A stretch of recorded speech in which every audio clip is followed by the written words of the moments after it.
और ये तिरंगा यात्रा जो निकल रहा है हर विधानसभा में, हम लोग की इच्छा थी कि पाकिस्तान में निकलता तिरंगा यात्रा, तब हम लोग कहते कि वाह मोदी जी, जो आप कहते हैं जो सीना 56 इंच और ये सब जो डायलॉग बाजी होता है, तब हम मानते कि भाई सही मायने में आपने किया। लेकिन ये क्या, ये छोटा मोटा का लॉलीपॉप जो है लेकर के अमेरिका के कहने पे वार करो का। और नरेंद्र मोदी जी अगर आ रहे हैं तो उनका स्वागत है, प्रधानमंत्री जी आ रहे हैं तो इसी बहाने छोटा मोटा रास्ता उस्ता जरा पेंट पोछारा साफ सफाई हो जाता है। चुनावी दौरा उनके लिए इतना महत्वपूर्ण होता है कि जब वहां झगड़ा हो रहा था इंडिया पाकिस्तान का, उसमें भी उन्होंने दौरे को रद्द नहीं किया। AIMIM मुसलमानों की पार्टी नहीं रह गई है। कोई भी हिंदू या कोई भी राष्ट्रवाद जो देशभक्त व्यक्ति होगा, अब वो असदुद्दीन ओवैसी साहब को गाली नहीं दे सकता। और अगर जो हमारे प्रधानमंत्री जी आ रहे हैं तो कम से कम आपसे आग्रह है कि बिहार आने से पहले उस मंत्री को सस्पेंड करिए जिसने सोफिया कुरैशी जी के बारे में गलत बयानबाजी किया। आज अगर राजपूत समाज हट जाए ना तो भाजपा के लिए कोई लड़ने वाला नहीं मिलेगा। बिहार से इतने MP हैं, आपने एक भी MP को मंत्री नहीं बनाया। तो अगर महागठबंधन में अगर आप MIM को शामिल करना चाहते हैं तो हमारा दरवाजा बकरीद तक खुला हुआ है। बिहार में एक नया बदलाव आने जा रहा है, एक नया समीकरण, एक नया सरकार, एक नया मुख्यमंत्री, क्योंकि हम नहीं चाहते हैं कि भाजपा जैसी पार्टियां, नॉन सेकुलर पार्टियां सरकार में आए। क्योंकि बिहार में ये हिंदू मुसलमान की दुकानदारी नहीं चलेगी।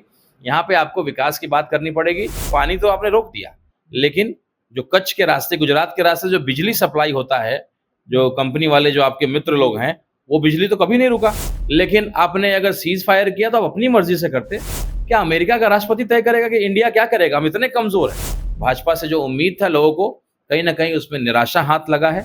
लेकिन अमेरिका का राष्ट्रपति वो हमारा बाप नहीं बन सकता है। हमारा देश इतना कमजोर नहीं है। तो सबसे पहले तो हम अपने मुख्यमंत्री जी से आग्रह करेंगे कि आज आप बहुत ताकतवर हैं, अब नहीं तो कभी नहीं वाली स्थिति। आपने हमेशा कहा है कि स्पेशल स्टेटस बिहार को मिलना चाहिए, ये मौका है। अभी आपके प्रधानमंत्री, आप जो बोलेंगे वो करेंगे। बिहार विधानसभा चुनाव का रण और रण क्षेत्र दोनों तैयार है और साथ ही में तैयार है तमाम उम्मीदवार। नमस्कार, मैं फलक सिंह और आप सभी का स्वागत हो चुका है हमारे चैनल सच टॉक्स में। ना पक्ष ना विपक्ष, सिर्फ सच। और बात करें उम्मीदवारों की तो AIMIM के तरफ से ढाका में जब घोषणा हुई थी तो एक कोहराम मचा था। और आज वही उम्मीदवार हमारे साथ मौजूद है, राणा रणजीत सिंह जी, जिनसे सीधा जुड़ते हैं और जानते हैं कि बिहार की जो अब राजनीति है, सबकी नजरें टिक गई है। कल नरेंद्र मोदी रोड शो करने जा रहे हैं। स्वागत है सर। बहुत बहुत शुक्रिया फलक भाई। सर, कल नरेंद्र मोदी का बड़ा रोड शो है पटना में। बिहार विधानसभा किस तरफ करवट लेगी? देखिए, बिहार विधानसभा और न केवल बिहार, पूरा देश ये उम्मीद कर रहा था कि जो ऑपरेशन सिंदूर हुआ और पूरा देश एक हो गया। आपने देखा होगा तब जगह जगह जो है मुस्लिम समाज के लोग, हिंदू समाज के लोग भी वक्फ बोर्ड को लेकर के काला झंडा हाथ में लेकर के जगह जगह विरोध प्रदर्शन, संविधान को बचाना है, ऐसी चीजें हो रही थी। लेकिन जब दुश्मनों से लड़ने की बात आई, उन्होंने काला झंडा को फेंका और सबने तिरंगा थामा और पूरा देश एक होकर के, हमारे सियासत जो लोग हैं, जो हमारे यहाँ के प्रधानमंत्री हैं, जो सेना है, जो हुकूमत है, उसको एक पुरजोर आवाज में बोला कि भाई हम आपके साथ हैं, आप बिल्कुल पाकिस्तान को धूल चढ़ा दीजिए और बिल्कुल सबक सिखा दीजिए। ऐसा सबक सिखाइए कि दोबारा आतंकवाद का जो कायराना हरकत वो हमेशा करते हैं, वो हिम्मत दोबारा जुटा नहीं पाए। देश ये उम्मीद कर रहा था। लेकिन आपने अगर सीज फायर किया तो आप अपनी मर्जी से करते। क्या अमेरिका का राष्ट्रपति तय करेगा कि इंडिया क्या करेगा? हम इतने कमजोर हैं। एक तरफ हम बोलते हैं कि विश्व गुरु हैं, हमने ये कर लिया, हमने वो कर लिया, और अमेरिका का राष्ट्रपति ट्वीट करता है कि मैंने बात कर लिया, मैंने समझा दिया है। वो क्या हमारा ये बनेगा? तो ये कहीं से भी देश को ये पसंद नहीं आया। हम अपने सेना का सम्मान करते हैं, उनके शौर्य का, उनके पराक्रम का, उनके बलिदान का, उनको सलाम करते हैं, सैल्यूट करते हैं। सेना को निर्देश जैसा मिलता है वो करती है।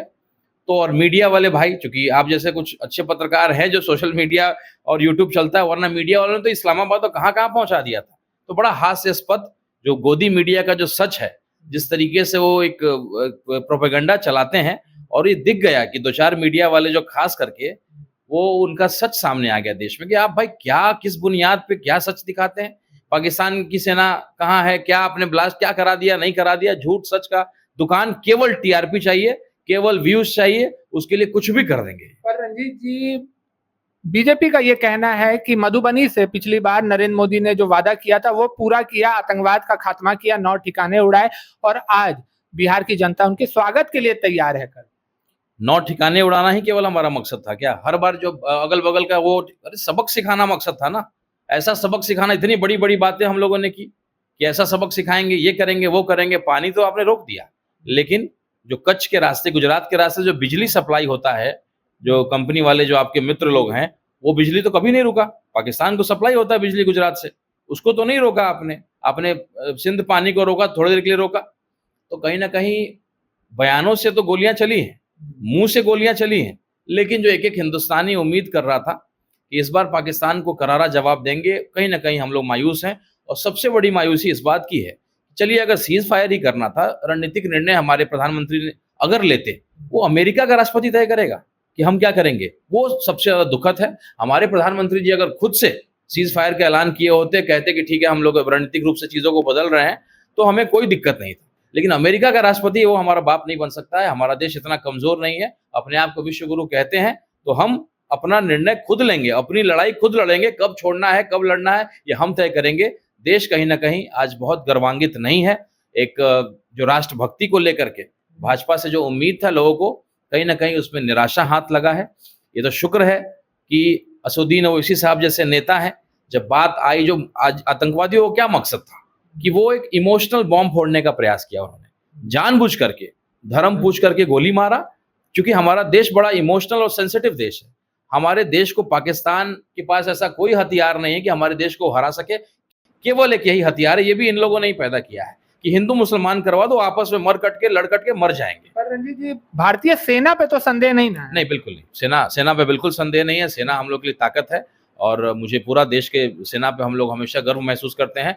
और ये तिरंगा यात्रा जो निकल रहा है हर विधानसभा में, हम लोग की इच्छा थी कि पाकिस्तान में निकलता तिरंगा यात्रा, तब हम लोग कहते कि वाह मोदी जी, जो आप कहते हैं जो सीना 56 इंच और ये सब जो डायलॉग बाजी होता है, तब हम मानते कि भाई सही मायने में आपने किया। लेकिन ये क्या, ये छोटा मोटा का लॉलीपॉप जो है लेकर के अमेरिका के कहने पे वार को रोका और झूठ मूठ का हम लोग जा करके ये काम को कर रहे हैं। ये कहीं से अच्छा नहीं है। ये हम लोग कहीं ना कहीं बहुत अच्छा नहीं महसूस कर रहे हैं। भारत अपने स्वाभिमान के लिए जाना जाता है। हम लोग क्षत्रिय समाज से आते हैं, लड़ना हम लोग का धर्म है और हम लोग यही उम्मीद करते थे कि जो है हम लोग लड़ेंगे, कटेंगे, मरेंगे, कोई बात नहीं, लेकिन देश के स्वाभिमान के साथ समझौता नहीं करेंगे। तो अमेरिका का राष्ट्रपति के कहने पे सीज फायर करना और झूठ मूठ का आप तिरंगा यात्रा निकाला। तिरंगा यात्रा तो हमेशा निकले, कोई बात नहीं है, लेकिन आप ऑपरेशन सिंदूर के नाम पे तिरंगा यात्रा निकाल रहे हैं, ये कहीं से ठीक नहीं है। पर कल के रोड शो पर जहां तक बीजेपी का कहना है कि ये कोई समाजवादी रोड शो नहीं है, या कह सकते हैं कि कोई पार्टी की रैली नहीं है, ये बिहार के आवाम के लिए नरेंद्र मोदी आ रहे हैं रोड शो पर, क्या कहिएगा इस पर? देखिए, बिहार के आवाम की चिंता है ना, तो सबसे पहले तो हम अपने मुख्यमंत्री जी से आग्रह करेंगे कि आज आप बहुत ताकतवर हैं, अब नहीं तो कभी नहीं वाली स्थिति। आपने हमेशा कहा है कि स्पेशल स्टेटस बिहार को मिलना चाहिए, बिहार को स्पेशल राज्य का दर्जा मिलना चाहिए, आज तक नहीं मिला है। ये मौका है, अभी आपके प्रधानमंत्री आप जो बोलेंगे वो करेंगे।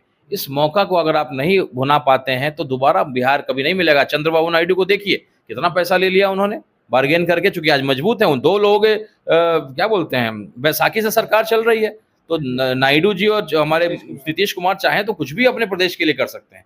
तो मुख्यमंत्री जी से आग्रह है कि भाई बहुत सारी चीज़ें हैं, चुनाव का वक्त है और ये अंतिम आपका समय है, तो कुछ बिहार के लिए ऐसा कर जाइए, जाते जाते कुछ ऐसा दिलवा दीजिए, बिहार को स्पेशल स्टेटस दिलवा दीजिए कि बिहार का कल्याण हो, पलायन रुके, रोजगार बढ़े, यहाँ के स्वास्थ्य व्यवस्था की बेहतरी के लिए कुछ करिए। कोरोना का दौर फिर से आ रहा है, आज देखिए ना, कोई लैब टेक्नीशियन की व्यवस्था नहीं है। अब ये अचानक से आएगा तो फिर से भगदड़ मचेगा और चुनाव में आपका थूथू होगा। तो समय रहते जागिए, व्यवस्था को तैयार करिए।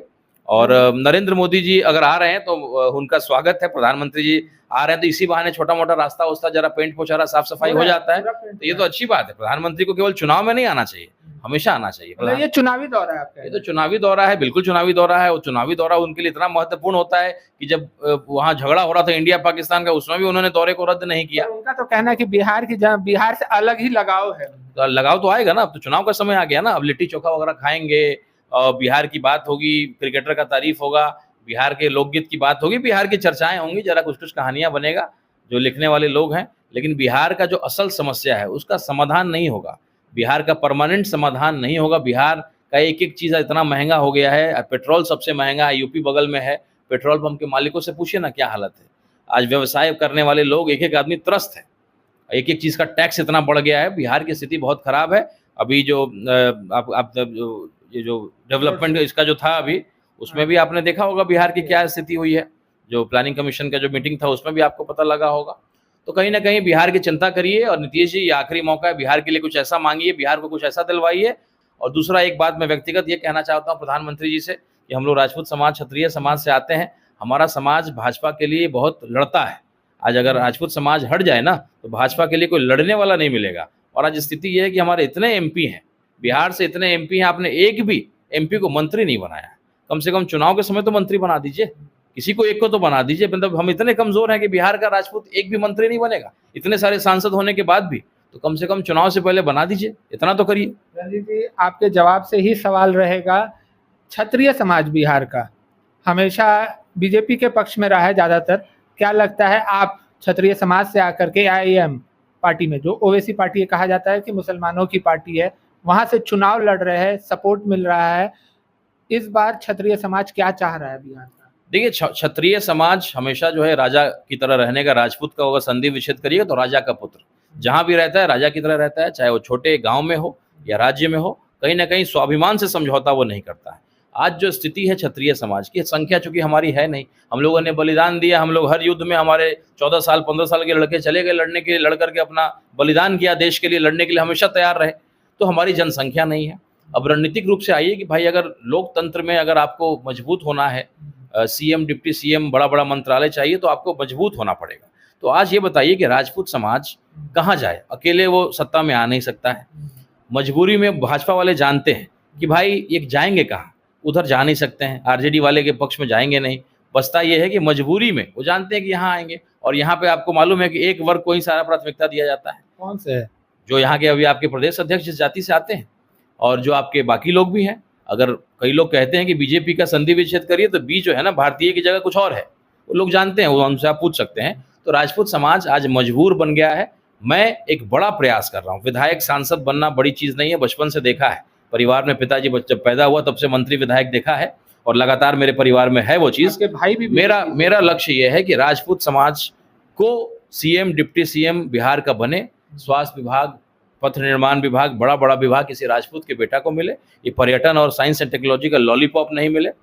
और वो तब मिलेगा क्योंकि आज हर जाति की अपनी पार्टी है। आज कुर्मी की अपनी पार्टी, कुशवाहा की अपनी पार्टी, यादव की पार्टी, पासवान की पार्टी, सहनी की पार्टी, राजपूत की कोई पार्टी नहीं है। और राजपूत को अगर बड़ा समूह लेना है, बड़ा एक जनसंख्या को अपने साथ लाना, तो मुस्लिम के अलावा कोई दूसरा बचता नहीं है। और हम दोनों के बीच में चूंकि हम लोगों ने एक लड़ाई भी लड़ा है, और तरह तरह के हम लोग के उदाहरण है देश में। अगर पुराने इतिहास को पलटिएगा, महाराणा प्रताप जी के जो सेनापति वो एक मुसलमान थे। तो ऐसे कई उदाहरण आपको मिलेंगे। हम दोनों में एक बहुत सम्मान का संबंध है। तो हम लोग यही कहते हैं कि मुस्लिम अगर MY हो सकता है तो MF क्यों नहीं हो सकता है? फॉरवर्ड समाज, मुस्लिम समाज और दलित समाज, ये तीनों को लेकर के चलिए। चूंकि लंबे समय तक ओबीसी ने राज किया है बिहार पे, पिछले 30 साल से ओबीसी का मुख्यमंत्री रहा है। अब ये मौका या तो किसी मुसलमान को मिले, दलित को मिले, या किसी फॉरवर्ड को या किसी राजपूत को मिले। ये मैं चाहता हूँ, और एक बड़ा पिक्चर, एक बड़ा लक्ष्य लेकर के चल रहा हूँ।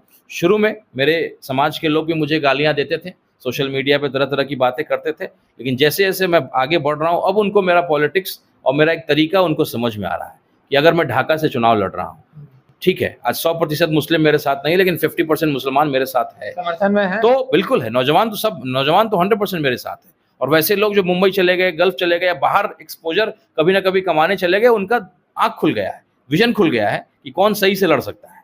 तो लोगों ने देखा है। तो आज मेरे पास अगर 50% मुसलमान मेरे साथ है, तो मेरे फॉरवर्ड समाज के लोग, दलित समाज के लोग आ गए, और एक नया समीकरण, एक मजबूत समीकरण मैं बना रहा हूँ। इसका उदाहरण आपको चुनाव जीत करके दिखाऊंगा, बड़े मार्जिन से चुनाव जीत करके दिखाऊंगा, केवल चुनाव जीत करके नहीं दिखाऊंगा। और अभी भी कई ऐसे लोग, चूंकि बेतिया से ब्राह्मण समाज की अच्छी आबादी है, चनपटिया वगैरह कुछ ऐसे क्षेत्र हैं, वहाँ पे हम लोगों ने समीकरण बनाया है कि ब्राह्मण और मुसलमान और दलित को साथ लेंगे। कुछ और इलाके में है, वहाँ हम लोगों ने सहनी के साथ समीकरण बनाने का प्रयास किया है। कल हम लोग सासाराम गए थे, रोहतास गए थे, वहाँ भी हम लोग एक समीकरण तैयार कर रहे हैं। तो अब जो है AIMIM मुसलमानों की पार्टी नहीं रह गई है। कोई भी हिंदू या कोई भी राष्ट्रवाद जो देशभक्त व्यक्ति होगा, अब वो असदुद्दीन ओवैसी साहब को गाली नहीं दे सकता है। वो आदमी कह रहा है कि नहीं, हम लोग इस व्यक्ति को समझने में हम लोगों ने गलती कर दिया। ये व्यक्ति जो इस्लाम का मतलब समझा है, जो पाकिस्तान को लताड़ा है, जिस अंदाज में इसने बोला, और आज भी एक MP होने के नाते प्रधानमंत्री जी का आदेश हुआ, वो जा करके कुवैत में और गल्फ कंट्रीज में जा करके पाकिस्तान को लताड़ने का काम कर रहे हैं, चाइना को लताड़ने का काम कर रहे हैं। जो पाकिस्तान का साथ दिया जिन कंट्रीज ने, उसका जो है पर्दाफाश कर रहे हैं। और मुस्लिम होते हुए और सच बात बोल करके क्योंकि ये हिंदुस्तान है और यहाँ का मुसलमान हिंदुस्तानी है। तो ये संदेह की नज़र से लोग देखते थे कि भाई मुसलमान जो है, जब इंडिया पाकिस्तान का मैच होता है तो लोगों को लगता था कि भाई पाकिस्तान की तरफ होंगे, लेकिन जब ओवैसी साहब ने बोला तो एक एक मुसलमान का सीना चौड़ा हुआ, एक एक हिंदू का सीना चौड़ा हुआ। और अब AIMIM मुस्लिम की पार्टी नहीं, राणा रंजीत सिंह इस पार्टी में है, एक बड़े पद पे है और बहुत ईमानदारी से काम कर रहा है। देख करके राणा रंजीत सिंह जैसे व्यक्ति को देख करके कई हिंदू समाज के लोग से मेरी लगातार बात हो रही है। और आप देखिएगा तिरहुत प्रमंडल में खास करके, चूंकि मैं वहाँ का इंचार्ज हूँ, 48 विधानसभा वहाँ है, हम लोग देखिएगा सभी समाज को लेकर के एक नया समीकरण, MY समीकरण नहीं चलेगा। आज अगर आप देखिएगा मॉब लिंचिंग की बात करिएगा, छपरा में भी मॉब लिंचिंग हुआ था, किसने किया था? यादव समाज के लोगों ने किया था। क्यों किया था? क्योंकि जाकिर कुरैशी साहब बॉडी वगैरह बनाते थे, जरा स्मार्ट थे, घूमते फिरते, तो लोगों को तकलीफ हो गई कि बताओ ये मुसलमान का लड़का इतना ऐंठ के चलेगा, बॉडी बनाएगा, इसलिए उसका मॉब लिंचिंग किया गया, वीडियो बनाया गया, डराया गया। तो केवल वही नहीं, आप बेगूसराय की घटना को देख लीजिए। तो अब जगह जगह आप देख रहे हैं MY का समीकरण ध्वस्त हो चुका है। और इस बार M जो है अपनी क़यादत को मजबूत करेगा और अपनी ताकत को मजबूत करेगा। राजपूत को, फॉरवर्ड को, खास करके दलित को साथ लेकर के एक नया समीकरण, 24 विधायक। तो राणा रंजीत को अगर विधायक आप बन जाते हैं तो क्या वो ओहदा और वो पद जिसकी आप बातें कर रहे हैं AIM वो देगी?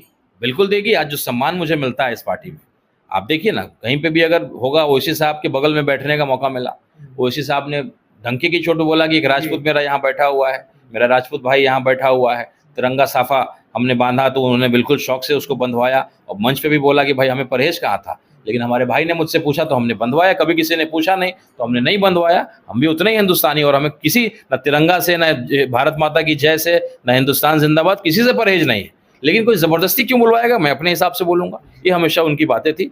ये राष्ट्रवाद और ये देश सबका है। आप चाहते हैं कि देश के नाम पे, देशभक्ति के नाम पे सारा वोट केवल आपके पास जाए, भाजपा वालों के पास जाए, ऐसा बिल्कुल नहीं है। ये देश उतना ही जितना आपका है उतना ही सबका है, और विकास एजेंडा होना चाहिए। हिंदू मुसलमान जैसा कमज़ोर बात एजेंडा नहीं होना चाहिए। निशिकांत दुबे जैसे लोगों का भाषा बदल गया है। आप देखिए ना, जिस तरीके से पाकिस्तान में बलूचिस्तान और गृह युद्ध का परिस्थिति है, क्या चाहते हैं कि हमारे देश में भी यही हो जाए? दोबारा जब इंडिया पाकिस्तान या किसी चाइना से लड़ने की स्थिति आए तो हमारे घर में ही हिंदू मुसलमान हो जाए, ये चाहते हैं? तो आज जैसे MP और ऐसे मंत्री जिन्होंने गलत बयान, हमारे सोफिया कुरैशी जो हम लोग की बहन समान है, इन्होंने हम लोग सीने को चौड़ा किया, स्वाभिमान को बढ़ाया, देश के गर्व को बढ़ाया, ऐसे इसके बारे में गलत सलत बयान दिया कि आतंकवादी की बहन है, और अब तक उसको नहीं हटाया गया। तो तिरंगा यात्रा बिहार में अगर आप आ रहे हैं, और अगर जो हमारे प्रधानमंत्री जी आ रहे हैं, तो कम से कम आपसे आग्रह है कि बिहार आने से पहले उस मंत्री को सस्पेंड करिए जिसने सोफिया कुरैशी जी के बारे में गलत बयानबाजी किया था। आपने ही वो अधिकार दिया था, वो पद दिया था, उन्होंने कह दिया आतंकवादी की बहन है। बताइए क्या सोच रखते हैं आप? तो पहले ऐसे लोगों को सस्पेंड करिए, ऐसे लोगों को खत्म करिए, तब आइए देशभक्ति की बात करिए, तब बिहार आइए। क्योंकि बिहार में ये हिंदू मुसलमान की दुकानदारी नहीं चलेगी। यहाँ पे आपको विकास की बात करनी पड़ेगी। और बैसाखी के दम पे जो सरकार चल रही थी, इस बार ऐसा नहीं हो, एक परिवर्तन होने जा रहा है बिहार में, एक नया बदलाव आने जा रहा है, एक नया समीकरण, एक नया सरकार, एक नया मुख्यमंत्री, जिसका आप कल्पना ही नहीं कर सकते हैं, आप जानते ही नहीं, आप वहीं चल रहे हैं। बदलाव होने जा रहा है। आप देखिएगा, चौंकाने वाला सीट आएगा। जिस तरीके से 5 सीट हम लोग को आया था, पूरा देश जो है चौंक गया था कि 5 सीट कैसे AIMIM का आया, और सरकार 8 से बनना बिगड़ना था। 3 और विधायक होते तो हम तय करते कि सरकार किधर जाएगी। रंजीत जी, आखिरी सवाल रहेगा चौंकाने वाला, और समीकरण को लेकर के AIM कितनी सीटों पर तैयारी कर रही है बिहार में? इस बार फिर से चौंकाइएगा। देखिए, जिस तरीके से युद्ध से पहले एक शांति का प्रस्ताव दिया जाता है, हमने महागठबंधन को एक शांति प्रस्ताव भेजा है, और जगह जगह अपने मन से हमारे राष्ट्रीय प्रवक्ता भी बोलते हैं, हमारे पार्टी के सीनियर लोग भी बोलते हैं, मैं भी बोलता हूँ कि युद्ध से पहले कृष्ण की चेतावनी है कि दो न्याय अगर तो आधा दो, अगर इस पे भी अगर बाधा है तो दे दो, केवल 5 ग्राम रखो अपनी धरती तमाम। तो अगर महागठबंधन में अगर आप MIM को शामिल करना चाहते हैं तो हमारा दरवाज़ा बकरीद तक खुला हुआ है। हम ऐसे नहीं है कि आप लास्ट तक हमको करते रहेंगे और लास्ट में कहीं गठबंधन नहीं होगा। हमें अपना संगठन तैयार करना है, बूथ लेवल की कमेटी को तैयार करना है। अगर गठबंधन की बात होती है, चूंकि हम नहीं चाहते हैं कि भाजपा जैसी पार्टियां, नॉन सेकुलर पार्टियां सरकार में आए और आप बाद में हमको कहिए कि भाई B टीम C टीम इसको फायदा उसको फायदा हुआ। हम चाहते हैं कि RJD बड़ा दल है, बड़ा दिल दिखाए और गठबंधन के लिए AIMIM को जो है स्वीकारे। अगर स्वीकारती है बकरीद तक तो ठीक है, नहीं तो हम अपने एक यात्रा निकालने जा रहे हैं, इंसाफ यात्रा। उसमें पूरे बिहार के 60 से 70 सीटों पे जहां हमें चुनाव लड़ना है, उन जगह पे जाएंगे, तैयारी करेंगे और संगठन को तैयार करेंगे, बूथ लेवल तक की कमेटी को तैयार करेंगे। और आपको बता दें कि मजबूती से जहां लड़ेंगे तो जीतेंगे ही, लेकिन जहां अगर कमजोर भी हुए तो भी अगर केवल टिकट देके सो गया ना तो भी 10,000 वोट AIMIM के कैंडिडेट को आता था और पिछले बार भी आया है, जो डायरेक्ट नुकसान आरजेडी को करेगा।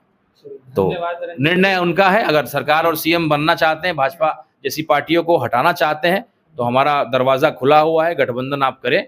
अगर बकरीद तक कोई फैसला निर्णय नहीं होता है तो हम लोग अपना रास्ता देखेंगे। धन्यवाद रंजीत जी। तो ये थे राणा रंजीत जी, ढाका से उम्मीदवार है और भरोसे से पूरे भरे पड़े हैं। जी हाँ, साफ तौर पे इन्होंने ऐलान कर दिया है कि युद्ध से पहले की ये शांति है और खुला दरवाजा है इनका। बकरीद तक का समय है। बिहार विधानसभा किस तरफ करवट लेगा ये बकरीद फैसला करने जा रही है। और प्रधानमंत्री के दौरे पर उन्होंने बड़ा ऐलान भी किया है और बड़ा पलटवार भी किया। कहा है कि अगर तिरंगा यात्रा निकालना है तो पाकिस्तान में निकाले तिरंगा यात्रा, तब 56 इंच सीना माना जाएगा। जुड़े रहे हमारे साथ, देखते रहे सच टॉक्स। धन्यवाद। सच टॉक का ये वीडियो आप लोगों को कैसा लगा कमेंट करके जरूर बताएं। साथ ही साथ अपने दोस्तों से शेयर करना इस वीडियो को ना भूलें। और हमारा 25 लाख का परिवार फेसबुक पे है, फॉलो बटन पे क्लिक करके जो है आप उससे जुड़ सकते हैं। यूट्यूब पे भी लगभग 25 लाख का परिवार है हमारा, उस पे भी जो है सब्सक्राइब बटन पे क्लिक करके आप जुड़ सकते हैं। साथ ही साथ इंस्टाग्राम और ट्विटर पे भी जो है आप फॉलो करना ना भूलें, तब जाके जो है आपको वीडियो का नोटिफिकेशन सबसे पहले मिलेगा। जय हिंद।